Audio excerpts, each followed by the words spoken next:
Tokyo का scene शुरू होता है 1970 की एक रात से।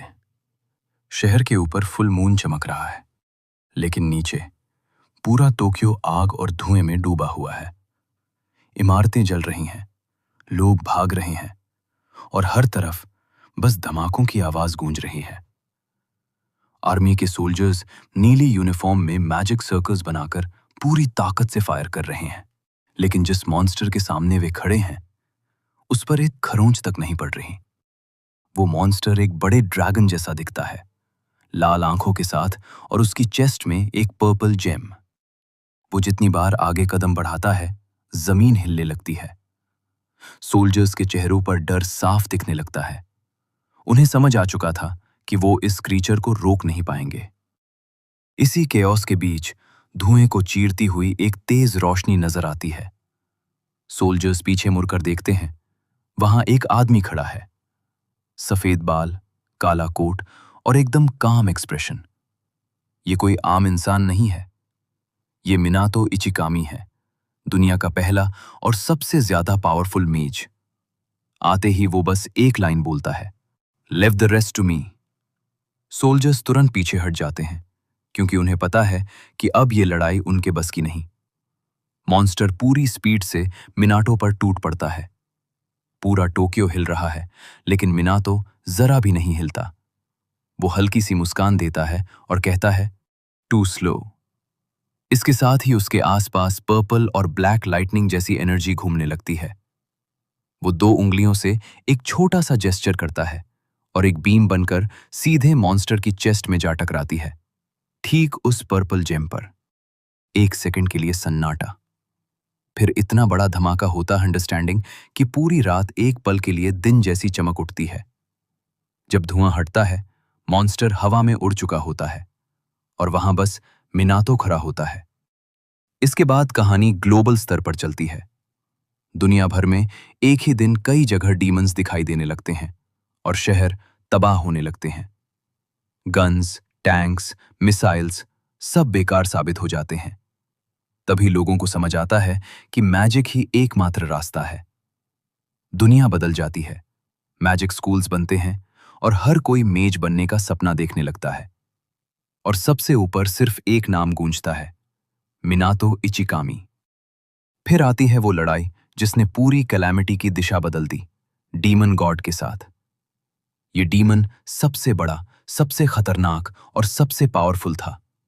इसके पास 14 मैजिक सर्कल्स थे, जो किसी ऑर्डिनरी मेज के लिए सोचना भी मुश्किल है। लेकिन मिनातो के पीछे एक एक्स्ट्रा सर्कल चमकता है, कुल 15। दुनिया में सिर्फ एक ही इंसान कभी 15 टियर तक पहुंचा था, और वो यहीं खड़ा था। मिनातो अपना सबसे अल्टीमेट अटैक छोड़ता है, इनोसेंट वॉइड। इतनी जबरदस्त पावर निकलती है कि लगता है जैसे स्पेस फट रहा हो। डीमन गॉड इसका सामना नहीं कर पाता और एक मैसिव ब्लास्ट के साथ पूरी तरह बिखर जाता है। कैलामिटी खत्म हो जाती है, लेकिन इस जीत की भारी कीमत होती है। मिनातो ने अपनी सारी मैजिक खर्च कर दी होती है। वो धीरे धीरे थककर जमीन पर गिरता है। उसका शरीर धूल बनकर बिखरने लगता है और एक गोल्डन रोशनी की तरह उसकी सोल आसमान में ऊपर उठने लगती है। दुनिया सेलिब्रेट करती है, लेकिन उन्हें नहीं पता होता कि उनका हीरो अब जिंदा नहीं है। इसके बाद कहानी अचानक मोड़ लेती है। मिनातो की सोल एक नए पोर्टल से गुजरती है और एक नई दुनिया में पहुंच जाती है। सीन कट होकर एक हॉस्पिटल रूम दिखाता है, जहां एक साधारण सा लड़का बेड पर पड़ा है। अचानक एक गोल्डन लाइट उसके शरीर में प्रवेश करती है और वो लड़का झटके से उठ बैठता है। उसके चेहरे पर डर, कंफ्यूजन और एक अजीब सी फेमिलियरिटी होती है, मानो उसने कुछ याद किया हो। आखिर ये सपना क्या था, वो सोचता है। लेकिन अगले ही पल उसकी आंखों में वही ठंडी चमक लौट आती है, वही जो ग्रेट सेज की आंखों में होती थी। फिर एक हल्की सी आवाज उसके दिमाग में सुनाई देती है, "वेलकम बैक, ग्रेट सेज।" यानी मिनातो मरा नहीं था, बस एक दूसरी दुनिया में नई जिंदगी के साथ वापस आ गया था। और यहीं पर प्रोलॉग खत्म होता है, इस इशारे के साथ कि असली कहानी अब शुरू होने वाली है। अब कहानी शुरू होती है वहीं से जहां हमने पिछली बार खत्म की थी। मिनातो कुसानागी, जिसका असली नाम था मिनातो इचिकामी। दुनिया का वो लड़का जिसने अपनी मौत के 1000 से भी ज्यादा लूप्स में युद्ध ही युद्ध देखा था। हर बार मरकर फिर 17 साल की उम्र में टाइम रीसेट होकर लौटना, हर बार कैलामिटी से लड़ना, हर बार दुनिया बचाना, और हर बार दर्द, अकेलापन और मौत उसके हिस्से में ही आना। उसने असली दानवराज, देवताओं और कैलामिटी के असली स्वरूप को अपनी आंखों से हजारों बार देखा था। इतनी मौतों के बाद उसके अंदर का इंसान मर चुका था। बस एक खाली, जीने की इच्छा खो चुका शरीर बचा था, जो ड्यूटी पूरी करने के लिए दुनिया को बचाता रहा। और अब आखिरी लड़ाई में जब उसने डीमन गॉड को खत्म किया, उसे लगा था कि हमेशा की तरह टाइम रीसेट होगा। वो फिर 17 साल का बनेगा, उसे फिर से लड़ना पड़ेगा, फिर से वही जिंदगी, वही मौतें, वही अंतहीन चक्र। लेकिन इस बार कुछ नहीं हुआ। इसके बदले वो आंखें खोलता है एक कार के एक्सीडेंट के बाद और खुद को अस्पताल में पाता है। उसके पूरे शरीर पर चोटें हैं, हड्डियां टूटी हुई, खून से लथपथ। लेकिन उसकी रीजेनरेशन, जो 1000 से अधिक बार मरने से डिवाइन लेवल बन चुकी थी, कुछ ही घंटों में उसके शरीर को पूरी तरह ठीक कर देती है। डॉक्टर और नर्स उसे देखकर ऐसे घबरा जाते हैं जैसे किसी चमत्कार को सामने देख लिया हो। जो लड़का सुबह मौत के दरवाजे पर था, वो 2 दिन में पूरी तरह ठीक होकर बैठा है। डॉक्टर उससे पूछते हैं, तुम्हारा नाम क्या है? तुम कौन हो? कौन सा साल चल रहा है? वो धीमी आवाज में बोलता है, मिनातो, मिनातो इचिकामी। और अभी 1970 है, सही? डॉक्टर उसकी आंखों में देखते हैं और जवाब देते हैं, नहीं, तुम मिनातो कुसानागी हो और ये साल 2022 है। ये सुनते ही उसके पूरे शरीर में कांप उठता है। उसका दिल धड़कना बंद सा हो जाता है। 1970 तो उसकी आखिरी कैलामिटी वाली टाइमलाइन थी। वो वही साल था जहां उसने लाखों राक्षसों से लड़ाई लड़ी थी। डॉक्टर की बात सुनकर पहली बार उसे एहसास होता है कि शायद इस बार कोई टाइम रीसेट नहीं हुआ। और फिर जब डॉक्टर आहिस्ता से बताते हैं, कैलामिटी? वो तो 50 साल पहले ही खत्म हो गई थी। दुनिया अब पूरी तरह शांत है। मिनातो की आंखें फैल जाती हैं। वो समझ नहीं पाता कि वो क्या सुन रहा है। शायद पहली बार उसकी जिंदगी में वो सच में लड़ाई खत्म होने का मतलब महसूस करता है। वो धीरे से मुस्कुराता है। उसकी आंखों में आंसू उतरने लगते हैं और बेहद थकी, टूट चुकी, राहत भरी आवाज में कहता है, that's a relief, thank goodness. हाय भगवान, शुक्र है, सब खत्म हो गया। ये दुनिया बच चुकी थी। कैलामिटी खत्म हो चुकी थी। उसकी आखिरी मौत उसकी आखिरी मौत ही थी। इस बार कोई टाइम लीप नहीं हुआ। और उसी पल उसके अंदर एक खालीपन उतरता है, जिससे बड़ा दर्द शायद कोई नहीं। वो दुनिया को बचा चुका था, लेकिन उसके पास अब कुछ भी बचा नहीं था। न लक्ष्य, न चाहत, न जीने की इच्छा। बस एक टूटा हुआ इंसान, एक ऐसी दुनिया में अकेला जहां उसे कोई जानता भी नहीं। उसी रात उसे सच में समझ आता है कि मिनातो इचिकामी 50 साल पहले मर चुका था। इतिहास में दर्ज एक महान हीरो की मौत। और आज जो जिंदा है, वो सिर्फ एक भटका हुआ इंसान है। एक नया शरीर, एक नई पहचान और एक ऐसी दुनिया जहां उसे कोई पहचानता तक नहीं। वो अस्पताल के कमरे में अंधेरे में बैठकर खुद से पूछता है, मैं तो उस लड़ाई में सचमुच मर गया था, तो फिर 50 साल बाद इस शरीर में कैसे, क्यों जिंदा किया गया मुझे? क्यों? बस क्यों? और उसकी चीख कमरे में गूंजती है, जस्ट व्हाई एंड हाउ? कुछ हफ्तों बाद उसे अस्पताल से छुट्टी मिलती है। अब वो मिनातो कुसानागी के नाम से जी रहा है। जब वो इस लड़के के घर में घुसता है तो धीरे से बड़बड़ाता है, तो ये मेरा घर है। घर खाली है, सन्नाटा है, और एक फाइल उसे बताती है कि इस क्रेडिटर्स के असली माता पिता बचपन में ही मर गए थे। उसे गोद लेने वाले भी अब नहीं रहे। वो अकेला था। ये दुनिया उसे उस शरीर में लाकर भी अकेला ही छोड़ चुकी थी। उसकी आंखों में हल्की सी हंसी आती है। अकेलापन, ये तो मेरा पुराना साथी है। स्टूडेंट आईडी देखने पर उसे पता चलता है कि वो कामुई मैजिक अकादमी में पढ़ता है। जादू की अकादमी। जगह दिलचस्प है, लेकिन उसके लिए सिर्फ बच्चों का खेल। तभी फोन बजता है। नाम जून ताताना। वो कॉल काट देता है।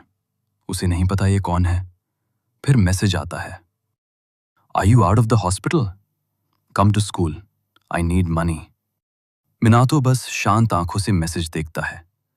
ये वही नाम था जो पुरानी टाइमलाइन में उसका सबसे करीबी दोस्त हुआ करता था। लेकिन इस दुनिया में ये दोनों कभी मिले ही नहीं। फिर भी यहां जून उसे बस एक एटीएम समझ रहा था। अगले दिन मिनातो यूनिफॉर्म पहनकर स्कूल जाता है। जैसे ही अंदर कदम रखता है, बच्चे हवा में उड़ रहे, आग की गेंदें खेलों की तरह फेंक रहे, टेलीपोर्ट कर रहे। सबके चेहरों पर मासूमियत, और मिनातो मुस्कुराता है। इतना कमजोर मैजिक? मेरे टाइम में तो नौसिखिया भी इससे ज्यादा ताकतवर थे। शांति ने इन्हें बहुत कमजोर कर दिया है। क्लास 2A में दाखिल होते ही उसे लगने लगता है कि ये जगह उसकी नई पनिशमेंट है। बच्चों को देखकर, उनकी हरकतें देखकर उसे लगता है जैसे ये सब किसी और दुनिया के लोग हैं। तभी 3 गुंडे घुसते हैं। रे फ्लेयर, लाल बालों वाला लीडर, मिनातो के कॉलर को पकड़कर उससे पैसे मांगता है। तूने मेरे मैसेज इग्नोर किए? तेरे माँ बाप ने बहुत पैसा छोड़ा है, देना। मिनातो बस पूछता है, तू कौन है भाई? और रे उसे जोरदार किक मारकर दीवार से टकरा देता है। पर मिनातो पर कोई असर नहीं होता। देवताओं की मार खाई है उसने, ये किक तो हवा भी नहीं। लेकिन वो लड़ता नहीं, बस चुप रहता है। फिर स्मार्टली जून का नाम लेता है और पूरा हालात बदल जाता है। गुंडे उसके दोस्त बन जाते हैं क्योंकि जून इस स्कूल में बड़ा नाम है। फिर क्लास में युइका मिजुहा अंदर आती है। उसे देखकर मिनातो का दिल रुक जाता है। वो उसकी पिछली टाइमलाइन की सबसे करीबी साथी थी, जो उसकी आंखों के सामने मरी थी। अब वो यहां है, मुस्कुरा रही है, उसे पहचानती भी नहीं। टीचर ग्रेट कैलेमिटी पढ़ाते हैं और बताते हैं कि मिनातो इचिकमी की कुर्बानी से दुनिया बची थी। पूरी क्लास तालियां बजाती है। युइका गर्व से उसके बारे में बताती है और मिनातो खिड़की के बाहर देखते हुए सोचता है, मैंने कभी नहीं सोचा था कि मुझे अपनी ही मौत की कहानी ऐसे सुननी पड़ेगी। क्लास खत्म होती है। रे फिर से उसे तंग करने आता है। उसके माता पिता पर घटिया बातें कहता है। मिनातो ठंडी आवाज में कहता है, तू गंदा कचरा है। रे गुस्से में आग का विशाल स्पेल छोड़ देता है। पूरी क्लास आग से भर जाती है। सब चिल्लाते हैं। युइका चिल्लाती है, रुक जाओ। और मिनातो बस खड़ा रहता है, जैसे आग उसे छूने की हिम्मत ही ना करे। लपटें उसके सामने रुक जाती हैं, मानो उन्हें पता हो कि किसके सामने खड़ी हैं। वो सिर्फ एक उंगली हिलाता है। BOM। रे और उसके साथी उड़कर दीवार तोड़ते हुए बाहर जाते हैं। पूरी क्लास सन्न। किसी को समझ नहीं आता कि अभी क्या हुआ। मिनातो अपना बाइस्ता उठाता है और बेहद शांति से कहता है, शांति से रहा करो, और बाहर चला जाता है। अब असली कहानी शुरू होती है। एक ऐसा हीरो जो 1000 मौतों के बाद टूटा हुआ इंसान बन चुका है, जो दुनिया का सबसे ताकतवर है, लेकिन अब बस शांति में जीना चाहता है, और जिसके लिए शांति किसी भी युद्ध से ज्यादा मुश्किल है। मिनातो सिर्फ एक हल्की सी ठंडी मुस्कान देता है, जैसे ये सब उसके लिए कुछ भी नहीं हो। वो अपने सिर पर हाथ रखता है और बेहद लापरवाही से बोलता है, ओ वेल। अगले ही पल उसकी आंखों का रंग बदल जाता है। बैंगनी रोशनी धीरे धीरे पुतलियों में फैलने लगती है। उसकी आवाज अब शांत है, लेकिन उसमें वजन है। फर्स्ट ईयर मैजिक एक साधारण बैरियर से भी रोकी जा सकती है। इसके लिए मुझे मैजिक इस्तेमाल करने की जरूरत ही नहीं।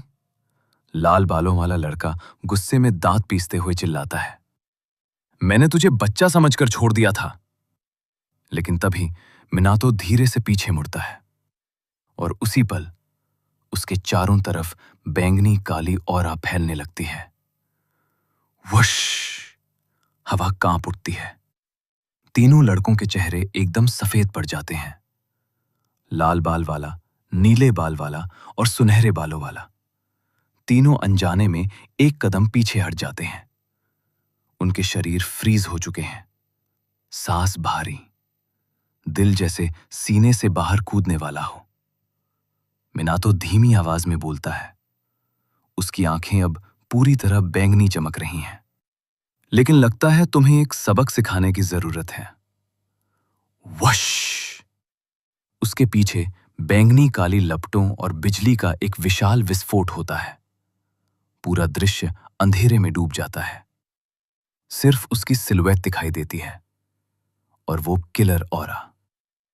सामने खड़ी लड़की शॉक में है। दूसरी तरफ एक और लड़की और लड़का डर के मारे हाथ फैलाए खड़े हैं। मिनातो कुसानागी। मैजिक स्टैट 0 होने के बावजूद स्कूल के पहले ही दिन सबको दिखा रहा है कि ग्रेट सेज लौट चुका है। मैं हिल नहीं पा रही। हरी पोनीटेल वाली लड़की चीख उठती है। उसके पैर जमीन से जैसे चिपक गए हों। क्या हो रहा है? उसके पास खड़ा लड़का पसीने से भीग चुका है। स्वश! ऑरा और गाढ़ी हो जाती है। मिनातो धीरे धीरे आगे बढ़ता है, एक हाथ जेब में। चेहरे पर कोई तनाव नहीं। ऐसा लग रहा है जैसे मौत खुद चलकर आ रही हो। ये कैसी मैजिक है? नीले बालों वाली लड़की जिसने हमला किया था अब कांपते हाथ जोड़ रही है। उसकी आंखें फटी हुई हैं, मुंह खुला रह गया है। रीच! मिनातो उसका सामना करते हुए हाथ आगे बढ़ाता है। बैंगनी बिजली उसकी उंगलियों से फिसलती है। सबके दिमाग में एक ही ख्याल, अब खत्म। लाल बाल वाला बुली कांप रहा है, पसीना टपक रहा है, आंखें डर से फैल चुकी हैं। Step, step, step. मिनातो हर कदम आगे रखता है। हर कदम के साथ ऑरा और विशाल होती जाती है। सब पीछे हटते जा रहे हैं, जैसे कोई राक्षस सामने आ गया हो। तभी, हे, व्हाट वाज दैट नॉइज? एक तेज आवाज। Who used magic in here? सफेद भूरे बालों वाला एक बड़ा टीचर दौड़ता हुआ आता है। सूट पहने, चेहरा गुस्से से लाल। मिनातो बस एक लंबी सांस लेता है और पूरा ऑरा एकदम से गायब। वो मुड़ता है, हाथ जेब में, ठंडी मुस्कान के साथ टीचर को देखता है। Explain yourselves! टीचर चिल्लाता है। मिनातो इनोसेंट सा चेहरा बनाता है। हाथ जोड़कर बड़ी शालीनता से बोलता है, कुछ भी नहीं हुआ सर। शायद किसी ने बाहर मैजिक इस्तेमाल किया होगा। टीचर शक से इधर उधर देखता है। तो ये धुआं? मिनातो खिड़की की तरफ उंगली से इशारा करता है। बाहर से आया होगा। टीचर झुंझलाता है। आज कोई मैजिक क्लब एक्टिविटी भी नहीं है। फिर गुस्से में बोलता है, I'll catch the culprit. Now go home. सब बच्चे जान बचाकर निकल जाते हैं और मिनातो बस वही ठंडी मुस्कान। मन ही मन सोचता है, इनका लेवल स्टूडेंट्स के लिए भी बहुत कम है। क्या आजकल कोई डीमंस हंट भी करता है? उसकी बैंगनी आंखें हल्की चमकती हैं।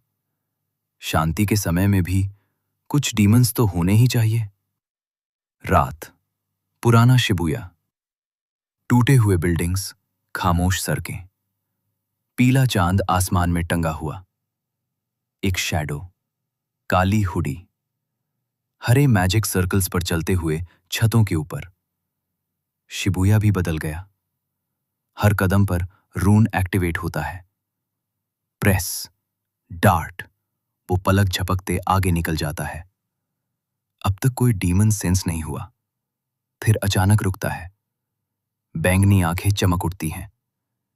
एक डीमन और एक इंसान। रंबल, जमीन कांपती है। Found you. बूम! हरा पिलर गिरता है। एक विशाल डीमन प्रकट होता है। सींग, लाल आंखें। सामने एक चांदी जैसे बालों वाला पुलिस मेज कांप रहा है। Please stay away! डीमन का पंजा, थ्वम्प! मिनातो सामने लैंड करता है, एक हाथ से पंजा रोक देता है। स्टैब! लेकिन उसके हाथ पर खरोंच तक नहीं। एक ही झटके में डीमन ढेर। Two week. पुलिस मेज हक्का बक्का। मिनातो उसकी बैज देखता है, मन में पुलिस मेज कमजोर। अगले ही पल सुश, वो गायब। बस हरी रोशनी का निशान। Who was that? रात के आसमान में उड़ता हुआ मिनातो। लो प्रोफाइल रखना बेहतर है। बैंगनी आंखें चमकती हैं। अगर स्टूडेंट्स और पुलिस इतने कमजोर हैं, एक खतरनाक मुस्कान। तो इस दुनिया को फिर से मेरी जरूरत है। हरा मैजिक सर्कल फैलता है और ग्रेट सेज अंधेरे में आगे बढ़ जाता है।